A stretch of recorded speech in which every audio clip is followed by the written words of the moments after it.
정부가 전국 모든 학교의 교복 가격과 공급업체 현황을 조사해 가격 구조를 개선하기로 했습니다. 비싸고 불편하다고 지적된 정장형 교복은 폐지하는 방안을 검토하고 상한가가 따로 없는 생활복이나 체육복에 대해서도 상한가를 정한다는 방침입니다. 또 현재 현물로 지원하는 교복비를 일정 금액 안에서 필요한 품목을 선택해 구매할 수 있게 현금이나 바우처형으로 전환하도록 권고하겠다고 전했습니다. 24시간에 걸친 필리버스터 공방 끝에 법 왜곡죄가 법여건 주도로 처리됐습니다. 오늘은 4심제 논란이 있는 재판소원제법 표결이 이루어집니다. 박희재 기자가 보도합니다.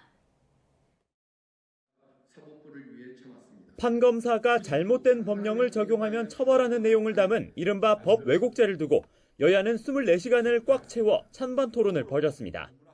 법원 외부의 권력기관이나 법원 내부의 상급자로부터 과잉요, 압박, 회유가 있을 경우 법 왜곡죄 저촉 가능성을 들어 뿌리칠 수 있기 때문입니다. 법치주의 국가에서 결코 일어날 수 없는 사법적 급박입니다.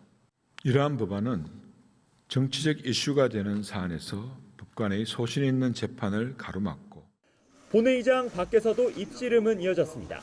민주당은 표적 또는 봐주기 수사를 막고 국민의 사법 신뢰 회복을 위해선 꼭 필요하다며 이를 반대하는 조희대 사법부를 겨냥했습니다. 현직 검사가 검찰청 폐지의 반발을 제기했던 헌법소원이 각하된 것과 같은 상황입니다. 국민 앞에 부끄럽지도 않습니까? 반면 국민의힘은 결국 이재명 대통령 방탄 입법에 불과하다면서 정부, 여당을 나치 독재에 비유했습니다. 또 이재명을 방탄하고 반대 세력을 괴멸해서 일극 독재 체제를 완성하겠다는 것입니다. 2026년 대한민국의 나치 독재의 망령이 되살아나고 있습니다. 여야의 평행선 속에 법 왜곡죄는 범여권 주도로 본회의 문턱을 넘었습니다. 위헌 소지를 줄인 법 왜곡죄 수정안에 불만을 드러낸 강경 법사위원 추미애, 김용민 의원은 투표에 참여하지 않았고 민주당에서는 고 노무현 전 대통령의 사위 곽상원 의원이 유일하게 반대표를 던졌습니다. 170인 중 찬성 163인, 반대 3인, 기권 4인으로서 형법 일부 개정 법률안 대안에 대한 수정안은 가결되었음을 선포합니다. 민주당은 이어서 재판소원제법을 상정했습니다. 대법원에서 확정 판결을 받은 재판도 헌법재판소에 다시 물을 수 있는 게 핵심인데 대법원을 최고법원으로 규정한 헌법에 어긋나고 사실상의 사심제라는 논란도 있습니다. 국민의힘은 다시 무제한 반대 토론에 돌입했습니다.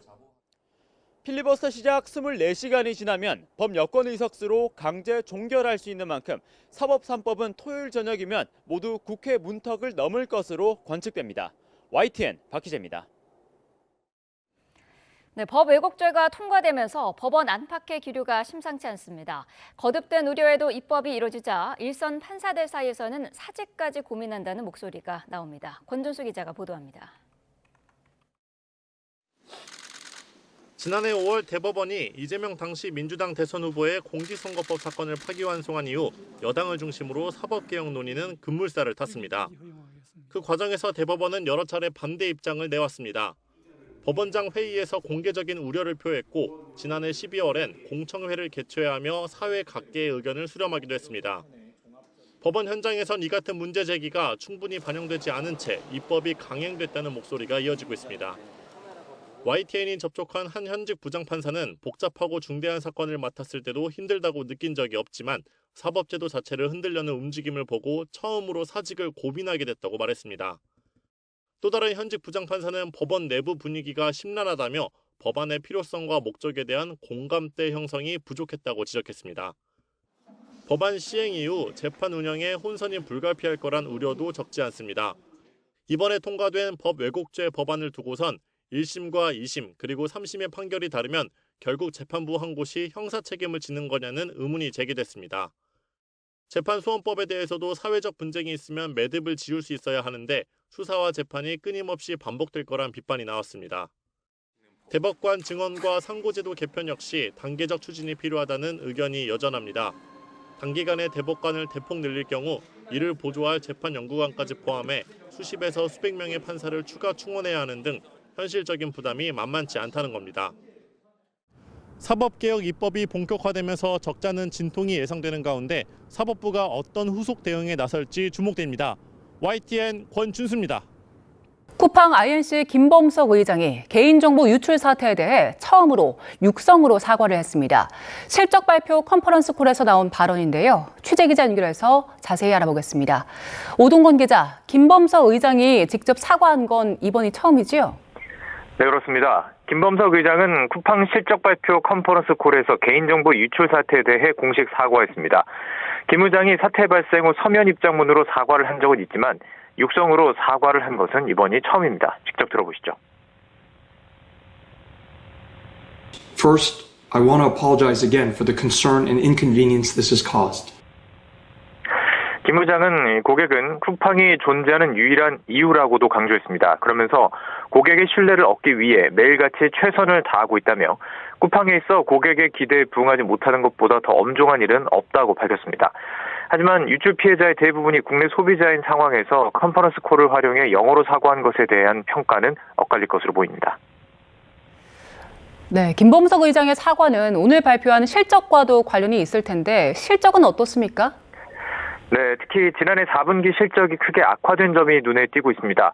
지난해 4분기 쿠팡 매출은 88억 3,500만 달러, 우리 돈으로 환산하면 약 12조 8천억 원으로 전년보다 11% 늘었습니다. 그런데 영업이익은 800만 달러, 약 115억 원에 그치면서 97% 급감했습니다. 영업이익률도 0.09% 수준까지 떨어졌고 단기 순손익 역시 2,600만 달러 손실을 기록하며 적자로 돌아섰습니다. 쿠팡은 지난해 말 발생한 개인정보 유출 사고가 활성 고객 수와 와우 멤버십, 수익성 전반에 부정적인 영향을 미친 것으로 분석했습니다. 다만 연간 기준으로 보면 성장세를 이어갔습니다. 지난해 매출은 345억 3,400만 달러, 약 49조 원으로 전년보다 14% 늘어 역대 최대를 기록했고 영업이익도 4억 7,300만 달러로 8% 증가했습니다.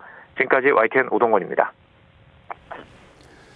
미국과 이란이 이란 핵 문제를 두고 3차 핵 협상을 벌였습니다. 하지만 합의를 이루지는 못한 채 다음 주 대화를 다시 하기로 했습니다. 이란은 우라늄 농축의 일시 동결을 제안했지만 미국은 영구적 중단과 주요 핵시설 해체를 요구하고 있어서 양측의 입장차가 큰 상황입니다. 런던 조수연 특파원입니다. 오만의 중재로 간접회담 형식으로 진행된 미국과 이란의 3차 핵협상은 예상보다 길어졌습니다. 양측은 오전부터 3시간 넘게 회담한 뒤 각국 정부와 협의하기 위해 한 차례 정회했습니다.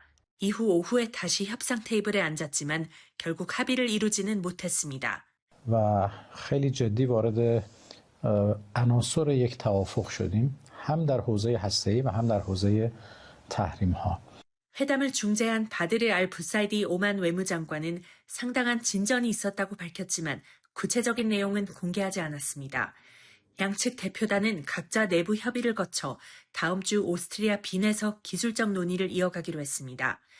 이란 측은 미국의 우라늄 농축의 일시 동결과 국제원자력기구 IAEA의 감독하에 우라늄 재고의 농축도를 낮추는 방안을 제안한 것으로 전해졌습니다. 미사일 관련 내용은 빠졌고 영구적인 농축 중단이나 핵시설 해체, 우라늄 비축량 이전은 거부한 것으로 알려졌습니다. 하지만 미국은 영구적인 중단을 원하고 일몰 조항이 포함돼선 안 된다는 입장입니다. 월스트리트저널은 미국 측이 포르도와 나탄즈, 이스파한 등 주요 핵시설 3곳을 해체할 것과 남아있는 농축 우라늄을 모두 미국에 인도할 것을 요구하고 있다고 전했습니다. This is an extremely complicated subject. And if they make progress on the nuclear front, then they would have to find maybe other formats or additional solutions for non-nuclear disagreements. 협상 당일 미 재무부는 이란과 연계된 외국 테러 조직에 자금을 조달한 스위스 은행에 대한 제재를 추진한다며 압박을 이어갔습니다.